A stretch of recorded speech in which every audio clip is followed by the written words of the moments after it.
Meghan Markle and Prince Harry are officially married.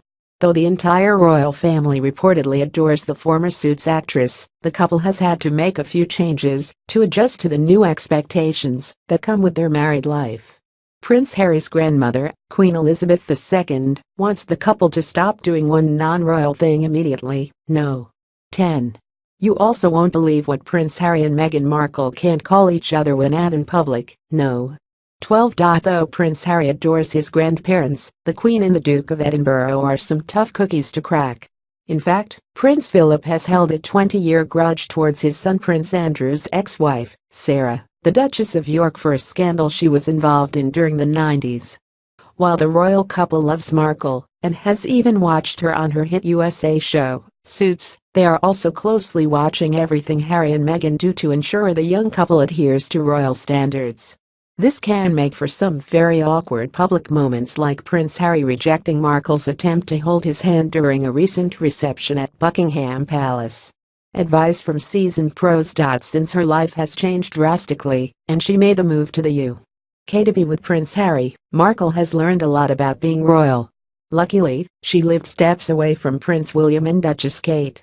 She's been able to grow close to them, even bonding with their two children, Prince George and Princess Charlotte. After having to go through royal training herself, Duchess Kate has been a helpful resource for Markle as she learns to navigate her new royal life. Prince William has also reportedly made himself available as a resource for Markle if she ever has any questions or needs help with something. Overlooking a royal no-no. The Queen obviously really adores Markle, especially since the self-proclaimed feminist gets along wonderfully with her beloved royal corgis. In fact, the Queen gave them an official blessing to wed. In her official letter, she wrote, "This is super modern, because Markle is a divorcee, which would have been a major no-no a few decades ago. Also, how cute is Harry being the Queen's most dearly beloved grandson. A different kind of celebrity." Markle reportedly had to take princess lessons to prepare for her new life.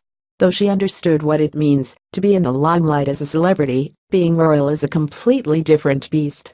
A royal insider told Women's Day, "Meghan is such a warm person, but being a royal is very different to being a celebrity, and Meghan still has a lot to learn."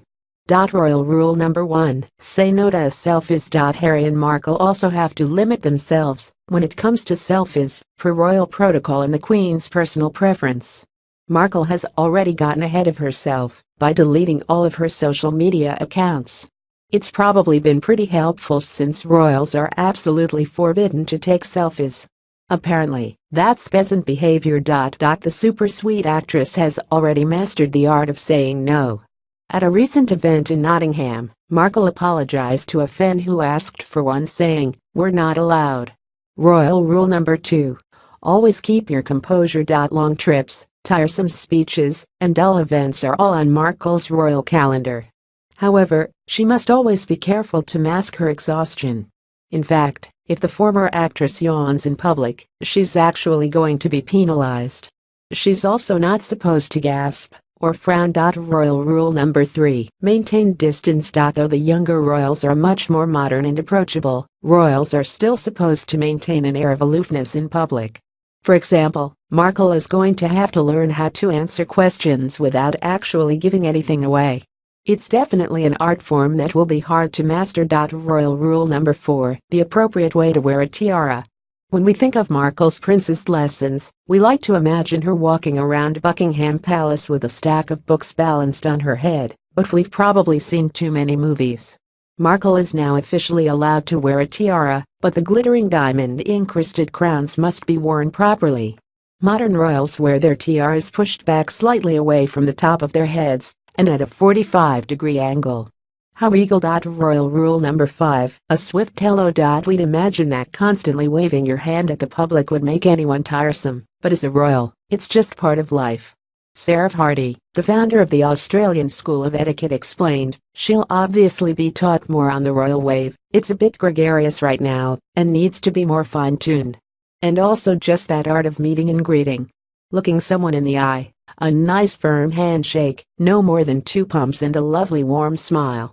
Royal rule number 6, stop the PDA. Though the Queen adores her grandson and his new bride, she's not too pleased about one aspect of their relationship. The super cute duo are extremely loving and affectionate in public, but that is a massive royal taboo. An insider revealed to Women's Day, being affectionate just comes naturally to Harry and Meghan, but it's totally against royal protocol. The Queen isn't thrilled about it at all, and word is she summoned Harry to the palace to remind him what's expected of a royal. All the hand-holding just isn't the royal way at all. Royal rule number 7, the right way to sit. You'll never see a royal crossing their knees, especially royal women. They must always sit with their legs together. And, if they must cross something, they can cross their ankles. That said, they can also angle their legs to the side. Kate Middleton's go-to position incorporates all three aspects, and has even been coined the Duchess slant by Beaumont etiquette. Royal rule number 8, no nicknames. Notice how we never hear Prince William called the Duchess of Cambridge Kate. That's because the royal family doesn't have nicknames, at least, publicly they don't. When referring to his wife in a public matter, he always calls her Catherine. Royal rule no. 9, how to address the Queen. After that, she goes by ma'am. In addition, male members of the royal family are addressed as Your Royal Highness, followed by Sir, and female members are addressed as Your Royal Highness, followed by ma'am. Royal rule number 10, adhere to the royal dress code. The royal family has a strict dress code policy, one that should never be broken. As a rule of thumb, all members of the royal family must dress modestly. Markle doesn't appear to have any problem looking modest and royal. Royal rule number 11, everyone stops eating when the Queen does. And no matter who you are, or where you are seated, the Queen has control of all dinners, including when everyone is finished eating. As soon as she stops, so must everyone else. Royal rule number 12, rank dictates walking order. While royals are always accompanied by their spouses, it's tradition for the royals to walk a few steps ahead.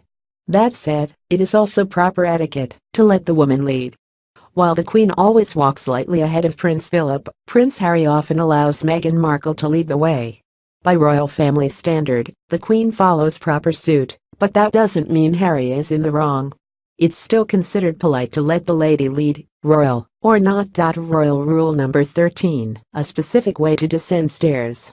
Descending stairs in a ball gown and heels can be a recipe for disaster. Luckily, members of the royal family are trained to walk downstairs with poise. For added stability, men typically put a hand out for their spouses. That said, women must descend stairs in a specific manner. The royal family protocol is to keep their hands at their sides and the chin in line with the ground. They may use the banister for stability, but cannot grab onto it. Instead, they place their hand gently on it and point their toes toward it as they walk. Who knew walking down a flight of stairs could be so complicated? Royal rule number 14, don't ask to be excused. When dining, the royal family doesn't ask permission to be excused from the table, and they certainly don't make a fuss about it.